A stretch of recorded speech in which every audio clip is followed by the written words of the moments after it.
nanti Iya, boleh. tinggal bisa bahasa Kalau Indonesia. makanan yang makan Iya, iya, oke, iya, iya. Oke, ya.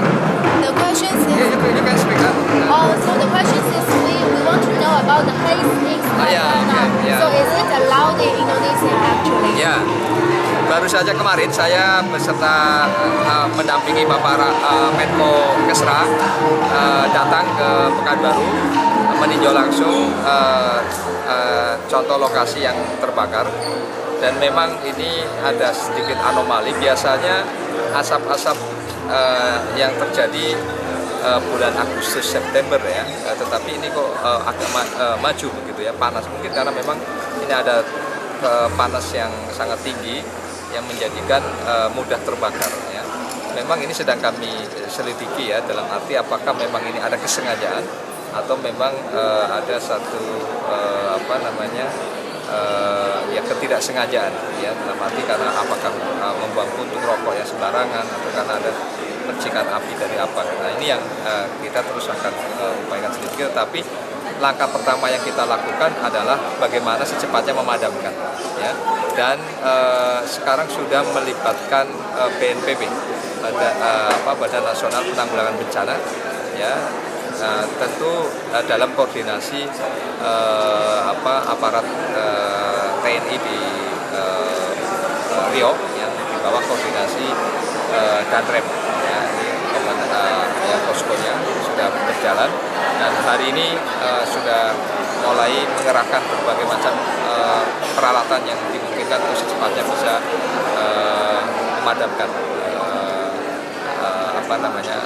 api tersebut ya. Karena memang sudah beberapa hari ini memang tidak ada hujan, tapi diharapkan mudah-mudahan dalam beberapa hari ini ada potensi hujan, termasuk juga memanfaatkan teknologi hujan buatan. Sekarang pun kami sudah menyiapkan, BNPB pun sudah menyiapkan dananya untuk itu ya. Bekerja sama juga dengan BPPT, dan dalam waktu dekat mudah-mudahan hujan buatan ini sudah bisa direalisasikan. Jadi itulah upaya-upaya maksimal yang sekarang kita fokus pada pemadaman lebih dahulu. Nah kemudian kalau ada kasus nanti memang ada kesengajaan pembakaran atau karena ada hal-hal lain yang melanggar aturan, tentu kami akan menindak setelah itu. Tindakannya seperti apa Pak? Ada yang bisa jadi karena sifatnya administratif, bisa jadi karena menyangkut nanti pelanggaran undang-undang, katakanlah undang-undang lingkungan yang bisa juga dipidanakan ya. Jadi tergantung nanti tingkat kesalahannya. Kita tentu akan tegas untuk itu. Ya. According to other countries' plan, what's Singapura, Indonesian reaction? Ya saya kira kita kan Indonesia sendiri juga mengalami hal yang sama. Nah tentu saja ya pasti kami akan segera ya memadamkan ya, karena kami pun terganggu. Tidak hanya Singapura, yang kebetulan memang anginnya itu arahnya memang karena ada siklon ya, ada siklon di Filipina, sehingga angin arahnya ke sana, tertarik ke siklon Filipina dan melalui ya Singapura ya. Dan ini tentu saja ya tidak kami kehendaki, dan kami tentu tidak ada kesengajaan untuk mendatangkan asap ke Singapura, tentu saja kan tidak mungkin, karena kami pun juga korban, dan kami tentu akan segera juga yang untuk menyelesaikan persoalan ini.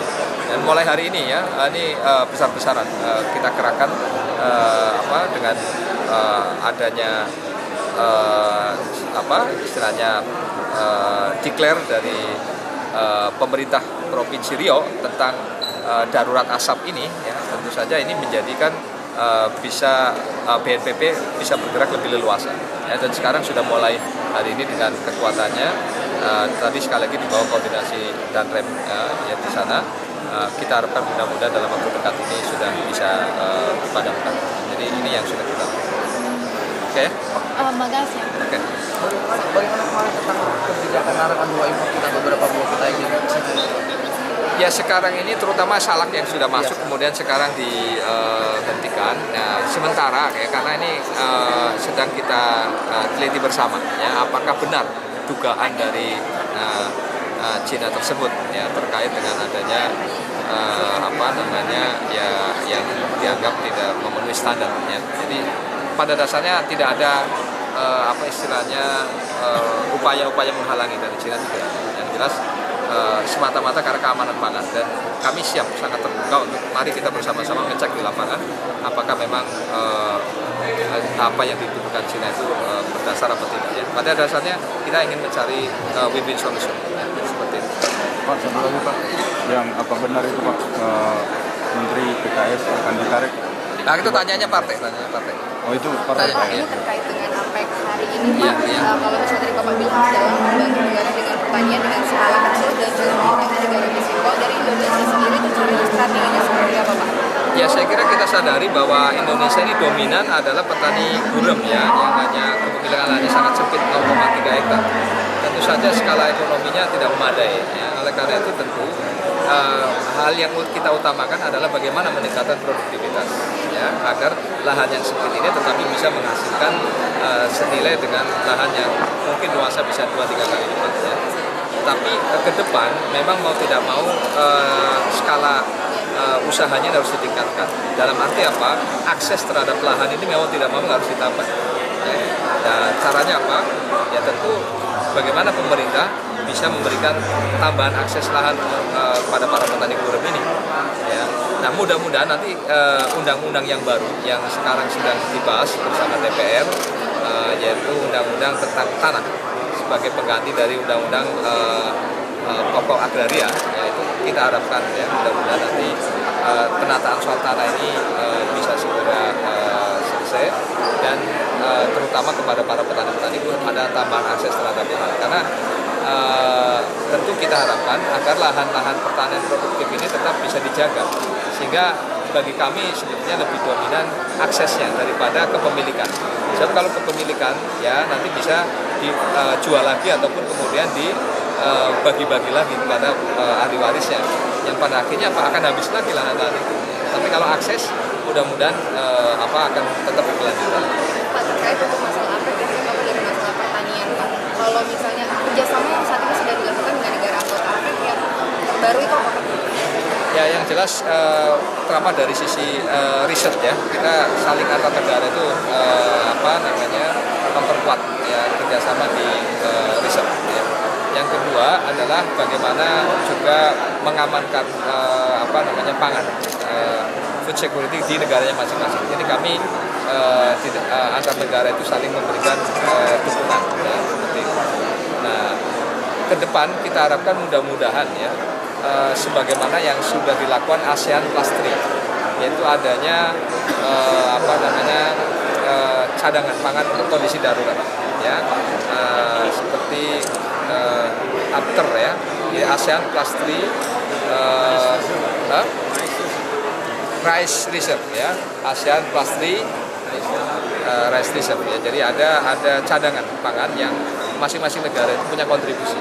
Nah, ke depan saya kira kalau memang dimungkinkan saya kira bisa saja model seperti after ini bisa dilakukan untuk di tingkat efeknya. Tapi yang jelas kita memang lebih fokus ya pada bagaimana memperkuat ketahanan pangan masing-masing negara.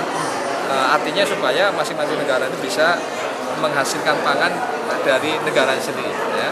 Nah, kemudian kerjasama tadi di riset itu yang akan diutamakan. Pak, dengan harga gabah Pak sama BBM naik bagaimana nih Pak? Sementara kalau kita lihat sebetulnya harga gabah saat ini masih menguntungkan bagi petani, masih menguntungkan bagi petani dibandingkan dengan HPP yang sekarang ditentukan oleh pemerintah. Harga pasar ini rata-rata saat ini di atas HPP. Di atas HPP. Jadi artinya dari sisi ini petani sebetulnya mungkin tidak terlalu terdampak dengan kenaikan BBM, apalagi mereka para petani yang notabene adalah orang kategori miskin, mereka mendapatkan kompensasi ya apakah dalam bentuk bantuan langsung masyarakat sementara masyarakat atau mungkin dalam bentuk beasiswa untuk anak sekolah dan kemudian juga kita akan ada program-program seperti untuk pembenahan atau perbaikan irigasi yang nanti dilakukan dengan cara padat karya. Nanti ada lapangan kerja yang nanti akan terjadi. Jadi hal seperti ini, insya Allah para petani tidak akan terdampak dengan adanya. Pak, satu lagi Pak, terkait Semangke Pak. Semangke. Kementerian Pertanian Pak. Sebenarnya lebih ke industri ya. Jadi tanya ke industri. Ya yang jelas begini, kita kan itu kawasan itu kan akan dijadikan kawasan ekonomi khusus ya. Nah, tentu bagi pertanian ini ya karena dominan di sini adalah lebih kepada perkebunan sawit ya. Itu kita akan upayakan secara maksimal agar perkebunan kelapa sawit khususnya yang rakyat ini kita tingkatkan produktivitasnya. Ya, karena saat ini perkebunan rakyat ini masih mungkin produktivitasnya masih setengahnya dari swasta. Nah, jadi kita fokus di situ, bagaimana supaya produktivitas perkebunan sawit rakyat ini bisa mendekati lah, paling tidak kalau tidak menyamakan dengan yang swasta, mendekati produktivitas dari perkebunan swasta. Jadi, Jelas kementerian ikut ya? oh iya, tentu saja Kementerian Pertanian memberikan andil ya dalam mensukseskan KIK di semakin. Ya. Yuk.